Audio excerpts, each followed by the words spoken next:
traîné brutalement sur le sol brûlant, ignoré par des dizaines de passants et laissé sans secours devant les portes d'un hôpital réputé Ibrahim Traoré, président du Burkina Faso, vivait à cet instant précis l'humiliation la plus profonde derrière cette scène révoltante. C'est toute une société indifférente, habituée à fermer les yeux face à la souffrance des plus vulnérables, qui allait être confrontée à une vérité difficile à accepter. Ce jour-là, à Ouagadougou, tout allait changer. Voici comment tout a commencé. C'était un après-midi brûlant à Ouagadougou. La chaleur était écrasante, étouffante. Le soleil semblait brûler les trottoirs. Les visages fatigués des passants glissaient, sans un regard sur l'homme, aux vêtements simples qui avançaient péniblement. Ibrahim sentait chaque pas plus lourd que le précédent. Sa vue devenait trouble, sa respiration courte et douloureuse. Autour de lui, la vie continuait sans interruption, indifférente à son combat silencieux. Soudain, devant l'entrée de l'hôpital Saint-Thomas, il trébucha. Ses jambes refusèrent brutalement de le porter davantage. Il s'effondra lourdement sur le sol poussiéreux, sous les regards rapides, furtifs et sans compassion des passants et du personnel hospitalier. Un agent de sécurité observa froidement la scène. Aucun geste, aucun secours. Dans son regard, Ibrahim n'était rien de plus qu'un autre sans-abri en détresse. Il fit signe à 2 employés hospitaliers d'un geste sec et impitoyable. Ils le saisirent sans délicatesse, traînant son corps inerte sur le sol brûlant. Personne ne remarqua l'alliance en or à son doigt, ni les cicatrices discrètes témoignantes de ses combats pour son pays. À cet instant précis, aucun d'eux ne savait que l'homme qu'il traitait comme une ombre insignifiante était en réalité Ibrahim Traoré, président du Burkina Faso. Les portes de l'hôpital se refermèrent derrière Ibrahim avec un bruit sourd, dans l'ombre froide d'une pièce isolée, où s'entassaient des lits rouillés et des cartons humides. Son corps fut abandonné sans douceur ni dignité. Le silence de cet endroit sinistre semblait amplifié par la chaleur accablante. Personne ne vint vérifier son état. Aucune main bienveillante ne se tendit vers lui. Pourtant, au-delà de ses paupières fermées, Ibrahim restait lucide. Il entendait clairement les pas qui s'éloignaient sans hésitation, laissant derrière eux une vie humaine livrée à l'oubli. À quelques mètres de là, dans les couloirs aseptisés, médecins et infirmières passaient sans se douter un seul instant de ce drame silencieux. Le quotidien effréné de l'hôpital absorbait toute leur attention. L'indifférence semblait devenue une norme invisible, presque banale. Pourtant, quelque chose était différent cette fois. Derrière l'aspect fragile et impuissant de cet homme anonyme, reposait une dignité intacte, une dignité forgée par les batailles secrètes et les sacrifices silencieux pour son pays, ignorant totalement son identité véritable.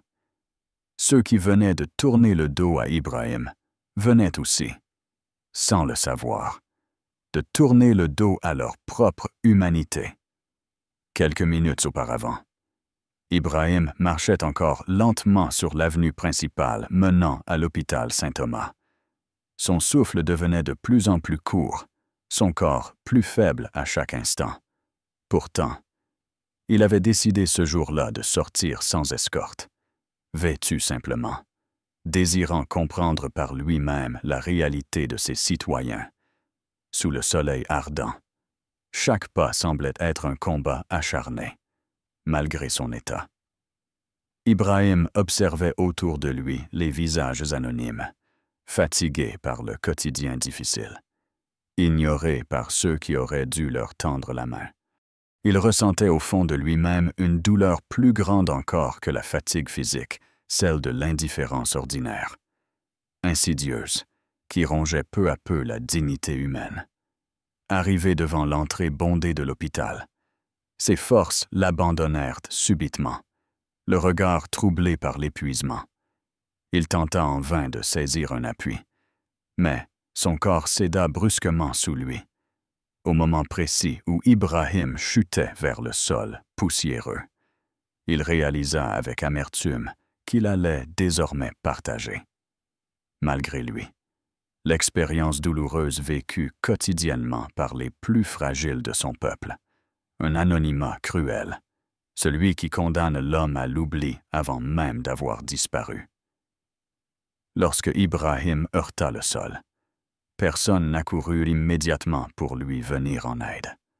Les passants jetaient des coups d'œil furtifs, détournant aussitôt leur attention comme s'il n'était qu'une ombre insignifiante parmi tant d'autres.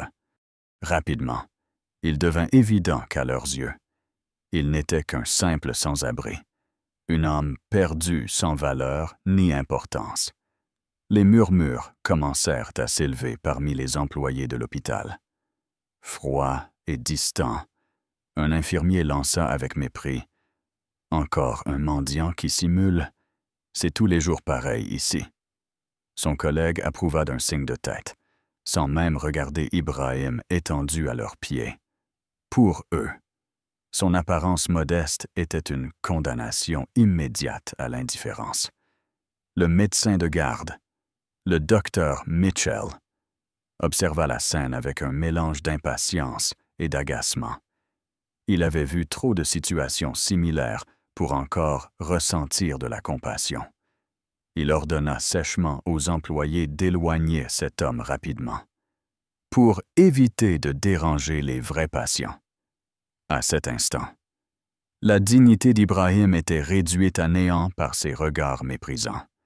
Pourtant, au fond de son âme, une tristesse profonde naissait, non pour lui-même, mais pour cette société qui semblait avoir oublié la valeur essentielle de chaque vie humaine, tandis que son corps était traîné sans ménagement à travers les couloirs bondés. Il comprit douloureusement que cette épreuve serait désormais gravée en lui. Cette vérité brutale et cruelle allait devenir un moteur puissant pour rétablir la justice et l'humanité dans ce lieu si froidement indifférent. Tandis qu'Ibrahim gisait oublié dans une pièce sombre, Grace, une jeune employée chargée du ménage, traversait les couloirs de l'hôpital avec son chariot. Contrairement aux autres, son regard attentif capta rapidement quelque chose d'anormal dans cette pièce isolée. Elle s'approcha avec prudence, poussée par une intuition étrange, derrière la porte entr'ouverte. Elle découvrit Ibrahim étendu au sol, respirant péniblement. Sans réfléchir, elle s'agenouilla immédiatement à ses côtés, vérifiant délicatement son pouls. Une angoisse sincère monta en elle lorsqu'elle réalisa que cet homme abandonné était toujours vivant, bien que très affaibli. Son cœur s'accéléra. Pourquoi personne ne lui était venu en aide? Grace tenta de prévenir une infirmière passant à proximité, mais celle-ci haussa simplement les épaules. Désintéressée, ce n'est qu'un sans-abri, murmura-t-elle froidement avant de poursuivre son chemin, refusant de céder à cette indifférente brutalité. Grace saisit discrètement son téléphone, photographiant rapidement le visage d'Ibrahim. Ses doigts tremblaient, tandis qu'elle écrivait un message sur un groupe local d'entraide. Cet homme vient de s'effondrer à l'hôpital Saint-Thomas. Personne ne veut l'aider. Quelqu'un le reconnaît-il? À cet instant précis, elle ignorait totalement l'impact décisif de son geste simple, mais courageux. Elle venait sans le savoir d'allumer une étincelle minuscule mais puissante, capable de remettre en question toute une institution. Et peut-être, sans en avoir conscience, venait-elle tout juste de sauver la vie d'un homme qui allait bientôt transformer radicalement son destin. quelques secondes après avoir envoyé la photo. Le téléphone de Grace vibra violemment dans sa main. Surprise. Elle ouvrit rapidement le message. Le contenu la glaça instantanément. « Éteins immédiatement ton téléphone. Ne parle à personne. Ne pose aucune question. » Grace sentit une angoisse profonde lui serrer la gorge. Qui pouvait bien avoir envoyé ce message aussi bref que menaçant? Pourquoi lui ordonnait-on le silence absolu? Alors qu'elle ne cherchait qu'à aider un inconnu, son cœur battait à toute allure. Elle leva les yeux vers Ibrahim, toujours immobile sur le sol froid. Un dilemme cruel traversa. Son esprit obéir à l'inconnu ou continuer à chercher de l'aide. Son instinct lui criait de ne pas abandonner cet homme. Peu importe les risques. Dans la pénombre de la pièce, chaque bruit extérieur semblait amplifié. Des pas résonnaient au loin dans les couloirs, lui rappelant la froide indifférence des autres employés. Un frisson lui parcourut l'échine en réalisant que, désormais, elle était seule face à un mystère inquiétant. À cet instant précis, Grace ne savait pas encore qu'elle venait d'entrer malgré elle dans un engrenage dont les conséquences allaient bien au-delà de son imagination. À peine Grace avait-elle rangé son téléphone qu'un bruit sourd retentit dans les couloirs. Des voix autoritaires se firent entendre clairement, donnant des ordres précis et rapides en quelques secondes. L'atmosphère habituellement monotone de l'hôpital Saint-Thomas devint soudainement électrique. Grace observa discrètement par l'entrebâillement de la porte. Des hommes vêtus de noir avançaient d'un pas déterminé, bloquant méthodiquement les accès principaux. Leurs visages sérieux ne laissaient transparaître aucune émotion. Caméra désactivée. Porte verrouillée. Le bâtiment entier était maintenant sous leur contrôle absolu. Le personnel hospitalier, habituellement sûr de lui, semblait désemparé. Le docteur Mitchell apparut dans le couloir, visiblement irrité par cette intrusion inattendue. Il tenta en vain d'exiger des explications.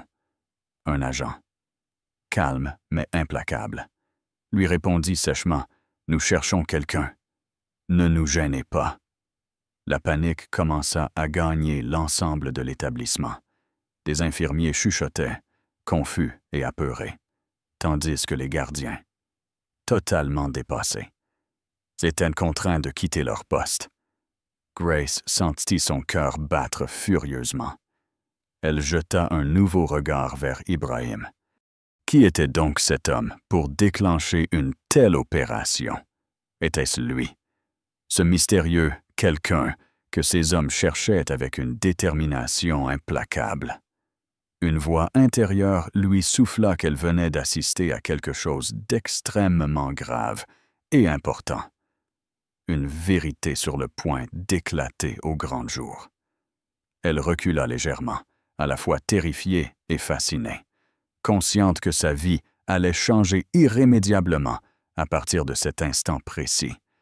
À ce moment-là, elle comprit une chose essentielle, cet inconnu abandonné au sol n'était certainement pas celui qu'on croyait. Et très bientôt, elle allait découvrir pourquoi l'arrivée de ces hommes en noir allait bouleverser le destin de tout l'hôpital. Grace retint sa respiration lorsqu'elle vit l'un des hommes en noir s'approcher lentement de la pièce où Ibrahim était toujours allongé. Le regard déterminé de l'agent balayait chaque recoin avec précision. Lorsqu'il entra enfin dans la salle obscure, une tension insoutenable envahit l'atmosphère. L'homme s'arrêta net en découvrant Ibrahim, étendu sur le sol, visiblement affaibli. Pendant quelques secondes interminables, son visage resta impassible, mais un éclair de reconnaissance passa clairement dans ses yeux. Sans un mot, il porta aussitôt la main à son oreillette, murmurant à voix basse quelques mots énigmatiques. En quelques instants, plusieurs autres agents le rejoignirent, se tenant debout autour du corps d'Ibrahim avec un respect évident.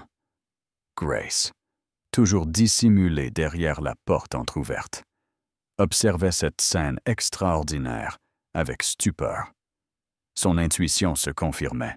Cet homme n'était pas un simple inconnu. Il était bien plus important que ce qu'elle avait imaginé. Un des agents, visiblement leur chef, se pencha avec précaution vers Ibrahim, vérifiant doucement son pouls, avant de donner une consigne claire à son équipe. « Prévenez immédiatement le palais présidentiel. Nous avons retrouvé le président Ibrahim Traoré. » Ces mots résonnèrent comme un choc dans l'esprit de Grace. Le souffle coupé, elle se sentit chanceler légèrement, comprenant à quel point la réalité dépassait largement tout ce qu'elle avait pu imaginer. Le sans-abri, abandonné froidement par l'hôpital, était en réalité l'homme le plus puissant du pays. À cet instant précis, Grace réalisa pleinement l'importance de son acte. Sans le savoir, elle avait défié l'indifférence ambiante et permis de sauver un homme capable de changer radicalement les choses. Un homme dont le destin allait bientôt révéler la véritable nature du pouvoir, celui d'une humanité humble et silencieuse. Quelques instants après la révélation silencieuse, une vague d'agitation traversa tout l'hôpital Saint-Thomas. La nouvelle se répandit rapidement parmi les médecins. Infirmiers et employés, l'homme qu'ils avaient froidement ignoré était Ibrahim Traoré, le président du Burkina Faso. Le docteur Mitchell devint livide en apprenant la vérité. Lui qui avait tant méprisé cet inconnu quelques instants plus tôt, ressentait désormais un sentiment glacé lui envahir la poitrine. Autour de lui, des murmures consternés circulaient, les regards choqués, incrédules, trahissaient une gêne profonde et un sentiment de honte générale. Les agents sécurisèrent aussitôt la pièce, permettant à une équipe médicale spécialement arrivée du palais présidentiel de prendre en charge Ibrahim avec toute la délicatesse qui lui avait été injustement refusée auparavant. Pendant ce temps, Grace, restée discrètement en retrait, observait la scène en silence.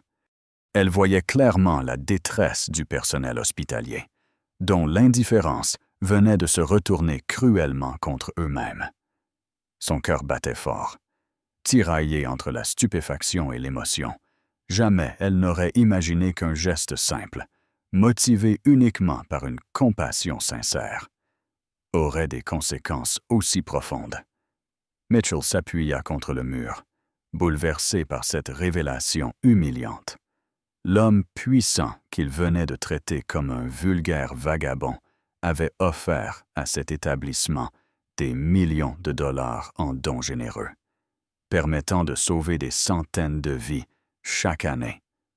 Aujourd'hui, Louis Mitchell venait de tourner le dos à cette générosité sans égale. Dans cette tension palpable, chacun comprit une vérité douloureuse. Il avait fallu cette tragique erreur pour révéler brutalement les failles profondes d'un système où l'apparence et l'indifférence avaient fini par étouffer l'humanité elle-même. Un silence écrasant s'était abattu sur les couloirs de l'hôpital Saint-Thomas. Autour du docteur Mitchell, les visages étaient blêmes, paralysés par la honte et le remords. Certains infirmiers avaient les larmes aux yeux, bouleversés par leur propre indifférence passée. Mitchell, d'habitude si sûr de lui, se sentait écrasé sous le poids d'une culpabilité qu'il n'avait jamais connue auparavant. Chaque souvenir lui revenait douloureusement ses mots méprisants, son regard froid, ses gestes impatients. À présent, chaque détail devenait insupportablement clair, révélant son propre aveuglement face à la dignité humaine qu'il avait injustement ignorée. Plus loin, Grace demeurait immobile, presque invisible parmi l'agitation silencieuse. Elle observait les réactions autour d'elle avec un mélange d'incompréhension et de compassion. Elle n'éprouvait aucun sentiment de triomphe, simplement une tristesse profonde devant ce constat amer d'un manque d'humanité généralisé. Parmi les employés, certains murmuraient déjà, évoquant avec effroi les éventuelles conséquences de cette erreur catastrophique.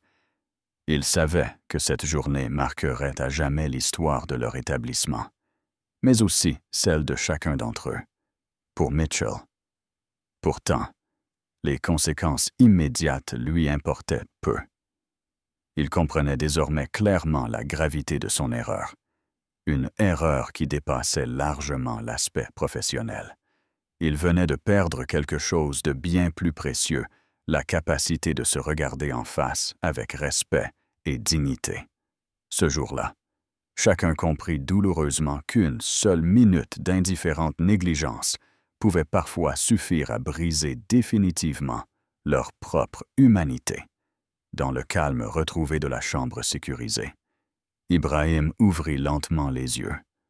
Autour de lui, l'atmosphère était chargée de tensions respectueuses. Il prit quelques instants pour observer discrètement les visages crispés, marqués par la culpabilité qui les entourait.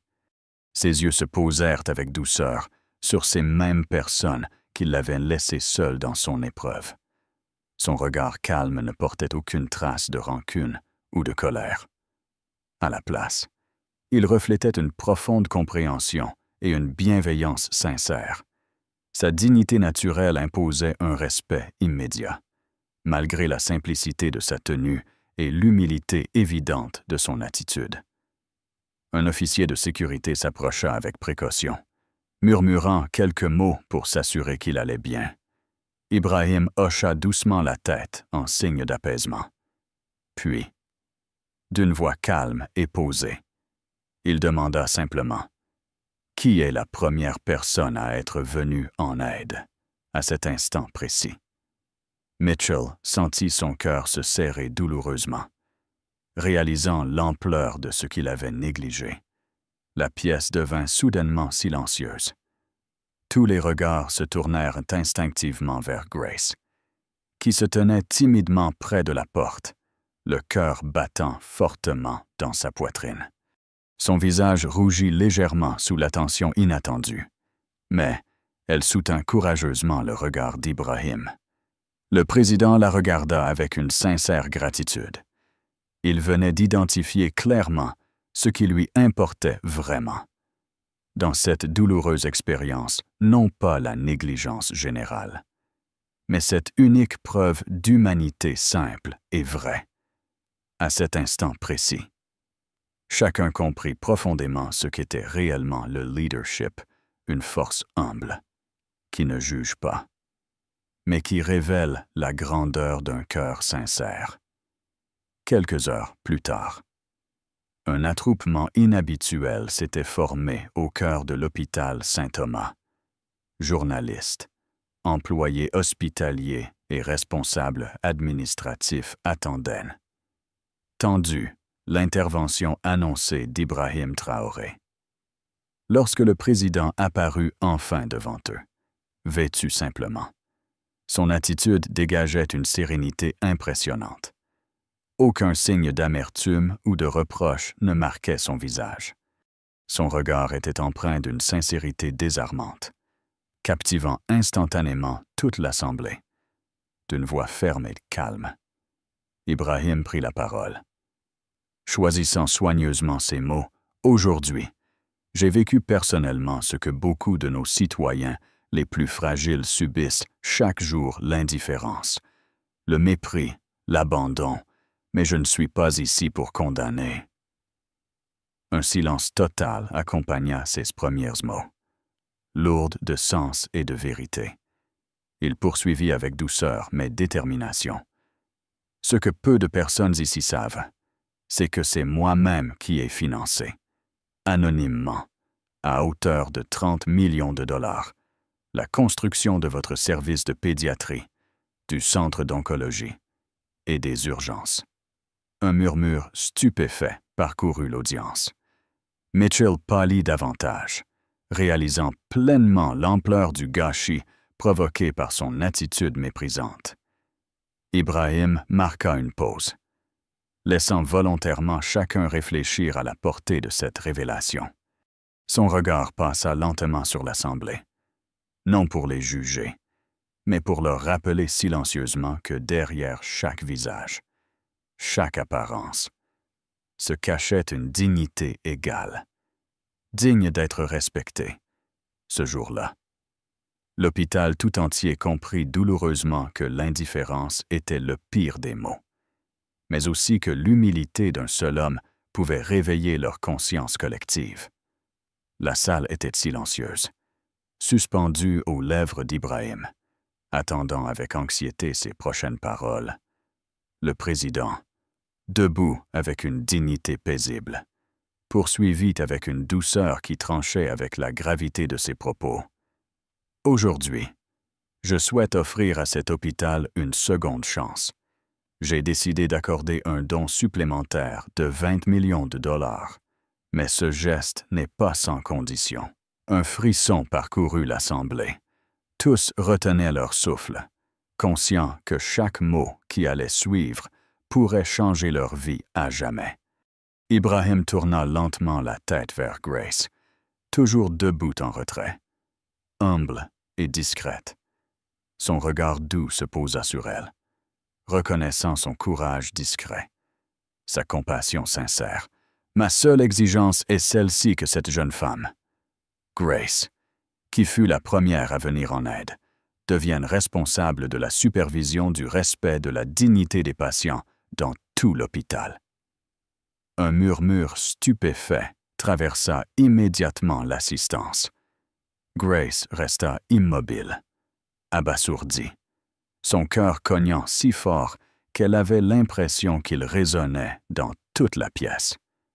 Dorénavant, chaque patient, riche ou pauvre, puissant ou faible, devra être traité avec la même dignité, le même respect que Grace m'a spontanément témoigné aujourd'hui. Les regards gênés se posèrent discrètement sur Mitchell, dont les épaules semblaient désormais porter tout le poids de sa culpabilité. Ibrahim conclut, sa voix calme, forte d'une humanité sincère. « Cette condition n'est pas une punition. C'est une invitation à chacun de vous, une invitation à se rappeler pourquoi vous êtes ici, à se souvenir que chaque vie humaine mérite le respect le plus absolu. » À cet instant, chacun ressentit profondément la portée de ces mots. Plus qu'un simple changement administratif, c'était un appel puissant à redécouvrir l'essentiel, une compassion authentique et véritable, capable de guérir les blessures invisibles d'une société tout entière. Après l'annonce du président, un silence empreint d'émotion régna dans toute la salle. Mitchell, dont le visage trahissait désormais une profonde détresse, semblait attendre avec angoisse sa propre condamnation. Mais Ibrahim, fidèle à lui-même, choisit une autre voie. Il posa un regard calme et apaisant sur Mitchell, avant d'ajouter doucement « Aujourd'hui, il ne s'agit pas de punir, mais de corriger ensemble nos erreurs. » Ces mots firent vaciller le médecin, bouleversé par une compassion qu'il ne pensait pas mériter. Ibrahim poursuivit avec une fermeté bienveillante. « Le docteur Mitchell ne sera pas licencié. Cependant, il ne dirigera plus directement les soins cliniques. Il supervisera désormais un département chargé du contrôle éthique et de la qualité des soins prodigués aux patients. » Ce choix surprit profondément l'auditoire, en évitant la punition directe. Ibrahim venait de faire quelque chose d'infiniment plus puissant, donner à Mitchell l'opportunité de réparer ses erreurs, d'apprendre de sa propre expérience douloureuse. Dans cette décision, chacun comprit clairement la grandeur véritable du président. Il préférait restaurer plutôt que condamner, guérir plutôt que punir. Grace observa discrètement Mitchell. Elle ressentait une profonde empathie envers lui, consciente qu'il portait désormais la lourde tâche de transformer ses propres erreurs en leçons précieuses pour tous. À ce moment précis, toute l'Assemblée réalisa que la véritable justice n'était pas celle qui humilie ou détruit, mais celle qui redonne dignité et espoir, même à ceux qui semblaient les avoir perdus à jamais, à la suite de ces événements marquants. Une impulsion nouvelle traversa l'ensemble du pays, inspirée par le geste humble et sincère du président Ibrahim Traoré. Une campagne nationale intitulée « Dignité pour tous » fut rapidement lancée, partout, dans les hôpitaux et les établissements de soins du Burkina Faso. Des mesures immédiates furent prises pour garantir à chaque patient, quelle que soit son origine sociale ou son apparence, un traitement respectueux, digne et équitable, au cœur de ce mouvement inattendu. Grace devint un symbole puissant. Elle fut invitée à s'exprimer devant des professionnels de santé et des médias, racontant simplement son histoire avec authenticité. Sa voix modeste mais déterminée rappela à chacun que le courage véritable était parfois aussi simple que tendre une main vers une personne dans le besoin. La popularité grandissante de Grace ne l'empêcha pas de rester fidèle à elle-même. Elle continuait d'accomplir son travail avec discrétion. Mais désormais, portée par une conviction nouvelle, chaque geste de compassion, aussi minime soit-il, pouvait avoir un impact profond sur toute une société. Les réseaux sociaux, les journaux et les chaînes de télévision relayèrent largement cette initiative, faisant d'elle un exemple inspirant pour tout le pays. Ibrahim, discret mais profondément satisfait, observait ce changement prendre racine avec émotion. Ainsi, grâce à la simplicité d'un acte profondément humain, une vague d'espoir et de compassion déferla silencieusement à travers tout le Burkina Faso, réaffirmant avec force que chaque vie humaine méritait dignité, respect et bienveillance. Quelques jours plus tard, lors d'une rare interview télévisée, Ibrahim fut interrogé sur l'expérience marquante qu'il venait de traverser, avec calme et simplicité. Il répondit d'une voix posée. « Je n'ai jamais voulu punir ni condamner. Je souhaitais simplement comprendre. Ressentir ce que vivent chaque jour nos citoyens anonymes. Ce n'était pas un test pour l'hôpital. C'était un test pour l'humanité présente en chacun de nous. » Ces mots résonnèrent profondément chez ceux qui l'écoutaient, avec douceur.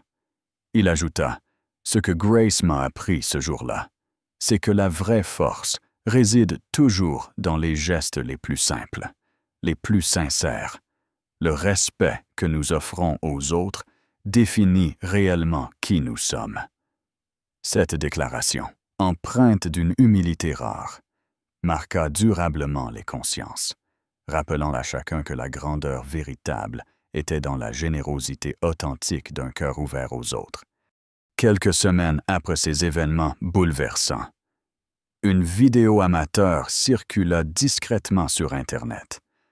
On y voyait Ibrahim Traoré, seul, marchant paisiblement dans un village reculé, sans escorte, sans protocole.